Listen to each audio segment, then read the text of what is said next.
Kathiawadi home હોટલમાં તમારું સ્વાગત છે। આજે હું તમારા માટે એક ટ્રેડિશનલ રેસીપી લઈને આવી છું। આજે રાજસ્થાનના પ્રખ્યાત એવું હળદરનું અથાણું આજે હું તમને બનાવતા શીખવાડીશ। એકદમ ઇઝી રીતના તમે આ અથાણું ક્યારેય નહીં બનાવ્યું હોય પણ એકદમ હેલ્ધી છે।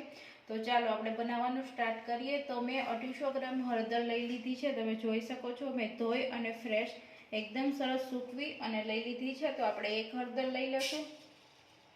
એનો આ રીતના આપણે છિલકા નીકાળી દેશું। ઉપરથી આછી છાલ ઉતારી નાખશું। આ રીતના હું બધી છાલ ઉતારી લઉં છું।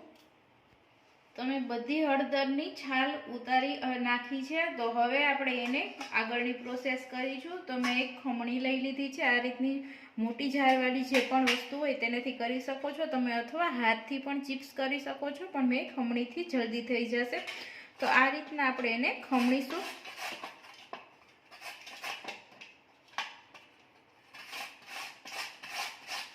તો હું આ રીતની બધી હળદર ખમણી લઉં।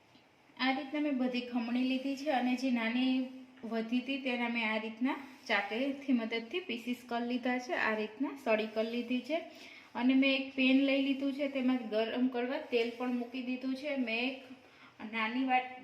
બે નાની વાટકી તેલ ગરમ કરવા મૂક્યું છે અને આપણું તેલ એકદમ આવી જશે એટલે આપણે એમાં આ હળદર નાખી દેશું।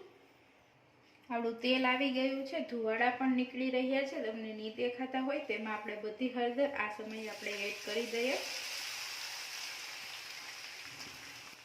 હવે આને આપણે એકદમ સરસ રીતના મિક્સ કરી લઈએ અને આપણે હળદરને ત્યાં લગીને ચલાવીશું જ્યાં લગીને એનું પાણી બધું જ સુકાઈ ના જાય, ચૂસી ના જાય, કારણ કે બળી જશે પછી આપણે અથાણાને આપણે વર્ષ દોઢ વર્ષ લગી સ્ટોર કરવું છે તો પાણી રહી જશે તો ખરાબ થવાની બીક લાગશે। એટલા માટે હું આને એકદમ ચડવા દઉં છું। આ રીતના સતત હલાવતી રહું છું જ્યાં લગીને પાણી નહીં વળે ત્યાં લગીને, અને તેલ છૂટું પડશે એટલે આપણે બાકીની પ્રોસેસ આગળ કરીશું। તમે જોઈ શકો છો તેલ આપણું એકદમ સરસ છૂટું થઈ ગયું છે અને પાણી પણ બધું બળી ગયું છે, તમે જોઈ શકો છો આ રીતના। તો હવે આપણે આગળના બાકીના મસાલા કરીશું। આમાં તમારે જરા પણ ઝડપ કરવાની જરૂર નથી। જો પાણી રહી જશે તો તમારું અથાણું ખરાબ થવાની બીક રહેશે। અડધી ટીસ્પૂન મેથી દાણા, અડધી ટીસ્પૂન રાઈનો બોરો, 1 ટીસ્પૂન વરિયાળી, અડધી ટીસ્પૂન સરસવ, પીળી સરસવ આવે છે તે આસાનીથી કિરાણાની જનરલ સ્ટોર પર મળી જશે, અને હાફ ટીસ્પૂન હિંગ પાવડર। હવે આ બધું આપણે એકદમ સરસ મિક્સ કરી લઈએ અને ગેસની ફ્લેમ બંધ કરી દઈએ।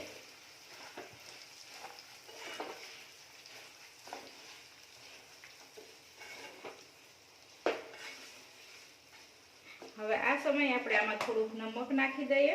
સ્વાદ અનુસાર આપણે નમક એડ કરવાનું છે, તમે સ્વાદ અકોર્ડિંગ તમારું નમક આમાં એડ કરી શકો છો। આને આ રીતના 2 મિનિટ સતત હલાવતા રહેવું।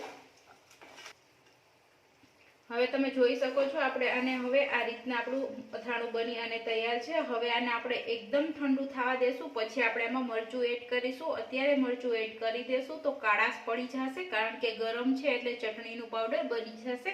એના માટે આને એકદમ ઠંડુ થવા દઈએ, પછી આપણે એમાં ચટણી લાલ મરચું પાવડર ઉમેરીશું।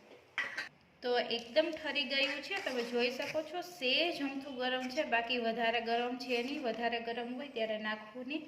હવે આમાં હું કાશ્મીરી લાલ મરચું પાવડર 2 ટીસ્પૂન નાખું છું, પછી તમે તમારા સ્વાદને અકોર્ડિંગ તમે વધતું ઓછું કરી શકો છો।